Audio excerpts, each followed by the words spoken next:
Qusarda həvəskarlar arasında xizə idmanı üzrə Heydər Əliyev Kuboku turniri keçirilib. Sadəcə 4-cü dəfə təşkil olunan yarışda müxtəlif yaş qrupları üzrə uşaq, yeniyetmə, gənc və böyüklər arasında qaliblər müəyyənləşib.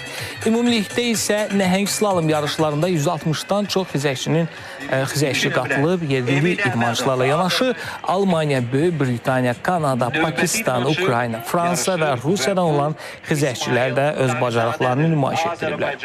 Sonunda isə mükafatlandırma mərasimində qaliblərə kubok, medallar və qiymətli hədiyyələr təqdim olunub.